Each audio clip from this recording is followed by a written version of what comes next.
Hi, I'm Peter Cowan, the Bee Whisperer. This time of year, late summer, is really what you do now will dictate the survivorship of your bees this year. This is the sort of thing I talk about. We're working on a lot with Beekeeping 24/7, our Facebook group, and I hope maybe this is something you want to follow up on more. But this is a reminder out there for everybody. What you do now is going to give the biggest impact on the survivorship of your bees. In particular, your bees need to go into the winter healthy. And if you haven't already checked for mites and treated for mites accordingly, then you really need to, because it's the single biggest thing you can do to improve the survivorship of your bees. I find that every year, unless I've treated my yards for mites by the end of July, I will have a lower survivorship unless I do that. I treat by the end of July in order to make sure that as the bees start producing their winter bees, which will take place through this month of August and September, and usually just the first week or so of October, then that is when those are the bees that are going to survive the winter. They've got a great deal of fat, and those fat reserves are essential for a long life for the bees to be able to produce lots of royal jelly during the springtime, to help them generate heat. These winter bees are really specialized in order to be able to survive the winter well. If they get parasitized, even a relatively small percentage of them getting parasitized, they're going to live less long. They're going to be able to not cope with the winter stress, and you've got a declining population of bees through the winter, even if no viruses were involved at all. Compound that with the fact that these mites bring in lots of viruses, and your bees are in real trouble if they go into the winter having been parasitized or having a good deal of mites in there. So get those mite numbers down. If you haven't done it yet, do it as soon as you can. I'm a great believer in getting the mite levels down to 0 or 1 at the top at this time of year, regardless of how they tested before. I really firmly believe that it's important to get those mite levels down to as near 0 as you can at this time of year. You're going to need to treat, in order to keep them down at that level. Remember, they're going to be producing these winter bees through August, through September, and depending on where you are, and we're in the middle of Maine, so most of you will have winter bees being reared even later than the first week or so of October. But so I find that it's best to treat in July. I will treat again about the first week of September to keep those mite levels down. Yes, I'll lose a few days of brood rearing at that time, but the brood that is reared will be mite-free, or as near as I can make it mite-free. This keeps those mite levels really low throughout the whole time of rearing winter bees, so I know my winter bees are good and healthy. The one last thing regarding mites we have to do is make sure that if we do get mites in subsequent to that, we keep on killing those mites as well, because those mites are going to be coming in through two main sources. The reproduction of mites in the hive, you're stopping that dead in its tracks by treating with something like formic acid. You're killing the mites so that there are no mites in your hive to reproduce. But during the fall, mites come into your hives in many more ways than just reproduction. What you have to remember is when your nice healthy hive discovers the person down the road who's not treated their bees, or the hollow tree up the lane where there's no one to treat for mites, those bees are going to have mite loads that are so high the colony is starting to die. Your bees say, free honey. We go in there and start stealing the honey because the population of bees in that hive are very, very low, and so they can go and steal as much honey as they like with the minimum amount of resistance. The problem is all those bees that are left in that hive are full of mites, and when your bees go and steal the honey, they're bringing mites back in. So mites are coming into a nice clean hive by your bees robbing. The other thing is that you've got bees drifting from hive to hive as well. Drones are getting kicked out. Drones are notorious for carrying lots of mites. Hives that are dying from high mite loads, bees start absconding from those hives. The bees start leaving as individuals, and they will get adopted by other colonies as well, carrying lots of mites.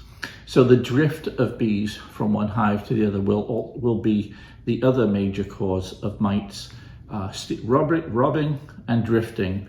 Those will bring mites in over and above what you've already cleaned. So even though you've cleaned all your mites out early in the winter bee production time, you want to clean up the mites at the end of it as well. And I'll use something like oxalic acid to clean up the mites after the last of the brood is emerged. So usually late October, early November, depending on the weather.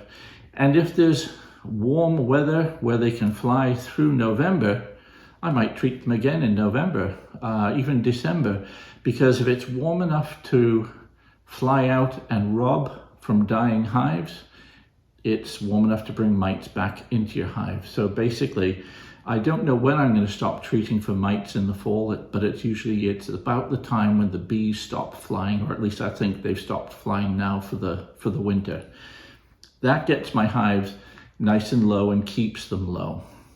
So think about that. It's really, really important. It's the sort of thing we spend a lot of time on in Beekeeping 24/7. The classes we've got there, I've got videos dedicated just for that. It's so important. Now, I've also shown videos recently about consolidating hives.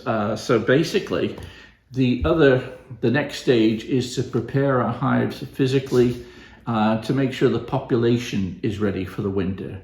So that means I'm taking any brood chambers that have any foundation still in there that didn't get drawn out. I'm taking that out and trying to replace it with drawn out comb, whether it's drawn out comb with brood in it or drawn out comb with honey in it or just empty drawn out comb. I'm trying to do that during August in order to make sure that we don't have any spaces which end up with not able to be filled out, because it's unlikely that they're going to build much wax at this time of year. So I want the wax already built so that all they have to do is fill it, and that would bring us to the food that we need for the winter. But before I go there, there's also other types of consolidation I want to do.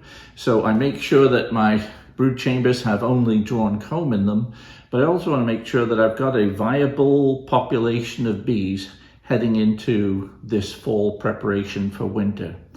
A viable population of bees, basically I want a brood chamber, at least one deep brood chamber stuffed with bees, preferably about half of that, half the frame still full of brood at this time of year. 4, 5, 6 frames of brood is great right now. As we go through September, that's going to gradually be displaced by food. Now, if we have a couple of hives that have been struggling through the year, the population has just never really got going. You know the hives that I mean, the ones that have just struggled through the summer. If they've struggled through the summer, they're going to die in the winter time. So you're better off to cut your losses right now to help make sure that the good hives that you have are going to make it. So it's best to consolidate the hives that are struggling on, dispatch the queen, and combine them with other healthier, stronger hives that are not showing this weakness. It doesn't mean to say that you can't combine it with another small hive. Another small hive, as long as you've got a really good, vibrant queen, this might be a late swarm or something like that. You don't combine 2 weak hives together. You just end up with one big weak hive, which will die. If you combine one weak hive with one small but vibrant hive, like a late swarm, combine those 2 together, the likelihood of that swarm surviving the winter now is radically increased because you've given it extra resources from a colony that would otherwise have not made it. So you can combine those colonies. Sometimes if you're only adding a small amount of bees and brood, you can add those without any major precautions. But if you're adding roughly 50% from one hive and 50% from the other, I'd recommend something like the newspaper method, where you have the recipient hive take its cover off, put newspaper on it, and put the donor hive on top of it. So the bees eat their way through the newspaper, over a couple of days, they put the holes in the paper and the bees can start to move through. And you rarely lose anything that way. They combine usually extremely well. So it's a great way of combining colonies together. So then the other things that we can do now is food preparation. If we've been having a dearth, and I have not found any of my yards yet getting into a honey flow. I would normally have expected, if there's going to be a fall honey flow, for it to get going by about this time. Within a week, I'll know for sure if we're going to get a fall honey flow or not. Once in a while, we get some late fall honey flows. But if I don't see much improvement, I'm going to have to be taking off all my honey supers and just concentrating on feeding up those bees, because my target has to be that I want either my single deeps to be absolutely full of food, or my double deeps for the upstairs to be entirely full of food, and the bottom downstairs about half full. So we have until about the end of September, maybe the first week of October, to get that done. After that, it gets too cold for us to do a substantial amount of feeding, because the bees can't process it. Further south, you'll have more time than that. But up here in Maine, we've got to get it done by the end of September. That's got to be the plan. Now, I've got to take into account that I may be doing another Formic Pro treatment, which I probably will. First week of September, I'll be doing a Formic Pro treatment, and that means I won't be able to feed during that first week of September, which is only going to leave me with roughly for three and a half weeks to feed up my bees at that time. So ideally, I'll find that my brood chambers have at least a couple of frames of honey on each side. My single brood chambers might have a frame of honey on each side with honey stored above. My double brood chambers, I would hope that the upstairs is about half full of honey. That's about your norm that you would be expecting. One thing we need to make sure of is that we then start feeding them as fast as we can, depending on how much honey is coming in from the honey flow. If we have a honey flow going on, that's fine. Then we could leave our honey supers on for longer, because that means that we can, they're filling up the brood chamber at the same time they're filling up the honey supers.